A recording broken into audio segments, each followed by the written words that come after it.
ആദില പാതിരാത്രിയിൽ കാണിച്ചത് ശരിയോ?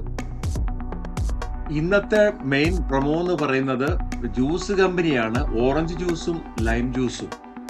അടിക്ക് പിന്നെ വല്ലതും വേണോ? ഇന്നലത്തെ അപ്ഡേറ്റുകൾ നമുക്ക് നോക്കാം. ഇന്നലെ പാതിരാത്രിയിൽ നടന്നൊരു സംഭവമാണ്. എല്ലാവരും ഏകദേശം 1-1:30 ആയി കാണും. ആ സമയത്ത് ആദിലയ്ക്ക് ഇപ്പോൾ അനീഷിനോട് ഭയങ്കര ഗ്രഡ്ജ് വൈരാഗ്യമാണ് ഉള്ളത്. എന്നുവെച്ചാല് ആദിലയോട് ഒരു കിച്ചൺ ഡ്യൂട്ടി പറഞ്ഞതാണ് കാര്യം എന്നൊക്കെ പറയുന്നത്. എന്തായാലും ശരി, ഇവർക്ക് തമ്മിൽ മാനസികമായി ഉള്ളിലൊരു പകരം. പക്ഷെ അനീഷിനുണ്ടോന്ന് വെച്ചാൽ ഇല്ല. അനീഷ് അത്ര ഇതായിട്ടൊന്നും ഇവരെ എപ്പോഴും ഒരു ഇതായിട്ട് ഫ്രണ്ട്ലി ആയിട്ട് പോകുന്നുണ്ട്. ടാസ്കിന്റെ കാര്യത്തിൽ എന്തെങ്കിലും പറയുന്നുള്ളൂ. അല്ലാതെ പുള്ളിക്ക് പേഴ്സണലായിട്ട് ആരോടും ഒരു ഇതില്ല. അപ്പം രാത്രി 1:30 മണിക്ക് എന്തോ ഒരു വൈറ്റ് ക്രീം എടുത്തിട്ട്, ഷേവിംഗ് ക്രീമാണോ, ബോഡി ക്രീമാണോ, ഫേസ് ക്രീമാണോ ഒന്നും അറിയത്തില്ല, എന്തോ എടുത്തുകൊണ്ട് വന്നിട്ട് അനീഷിന്റെ മുഖത്ത് ഇങ്ങനെ തേക്കുകയാണ്.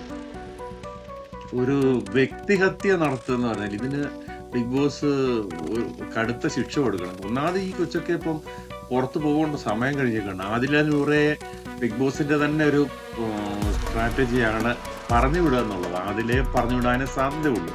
അത് എത്രയും പെട്ടെന്ന് നടത്തിയാൽ നല്ലതാണ്. കാര്യം ടാസ്കുകളിലോ മറ്റേതിലോ ഒന്നും അല്ലാത്ത കാര്യങ്ങൾ, ഇങ്ങനെയൊക്കെയുള്ള കാര്യം, പ്രത്യേകിച്ച് ഒരു പകൽ ഉറങ്ങരുത് എന്നുള്ള കണ്ടീഷനുണ്ട്. രാത്രി ഉറങ്ങുമ്പോൾ ഇങ്ങനെയൊക്കെയുള്ള കാര്യങ്ങൾ ചെയ്യുന്ന പറയുന്നത് മഹാമോശമാണ്.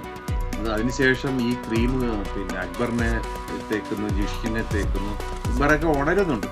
ഇങ്ങനെയൊക്കെയുള്ള പരിപാടികൾ ചെയ്യുന്നത് ബിഗ് ബോസിന്റെ അകത്ത് വീണ്ടും വീണ്ടും വീണ്ടും ലാലേട്ടൻ വന്ന് ഇവരെ എല്ലാം ഒന്നിപ്പിക്കാൻ നോക്കുന്ന ശ്രമങ്ങൾക്ക് എതിരായിട്ട് മാറുകയാണ്.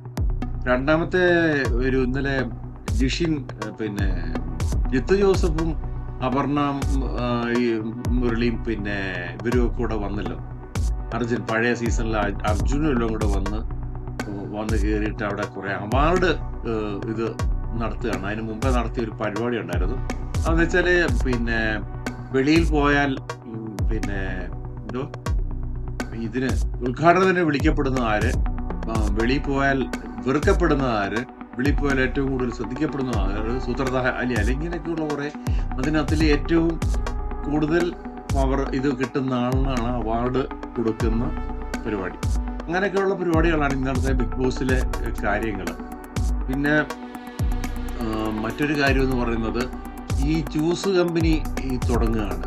ജ്യൂസ് കമ്പനിയുടെ പ്രൊമോ വരുമ്പോൾ തന്നെ അടിയുണ്ട്. നമുക്കറിയാം, നേരത്തെ ഒരു പിന്നെ നൂതില ചെരുപ്പ് ഫാക്ടറി, അതുപോലെ ബിഗ് ബോസ് 5 സ്റ്റാർ ഹോട്ടലൊക്കെ നമ്മൾ കണ്ടതാണ്. ഇപ്പൊ എന്തോന്നറിയത്തില്ല, അടുത്ത അടിയുടെ തുടക്കം ആണ് പ്രൊമോയിൽ കാണുന്നത്. എന്തായാലും 3 ടീമായിട്ട് ഇവര് തിരിഞ്ഞിട്ടാണ് ഈ ടാസ്ക് ചെയ്യുന്നത്. എന്തായാലും ശരി, അടി ഇന്നും തുടരും. ഈ 2 ദിവസം മറന്നു വെച്ചില്ല, അല്ലെങ്കിൽ മാറ്റി വെച്ചിരുന്ന അടി വീണ്ടും തുടരും. അതാണ് നമുക്ക് ഇപ്പോൾ മനസ്സിലാക്കാൻ പറ്റുന്ന കാര്യം. മറ്റൊരു അപ്ഡേറ്റിൽ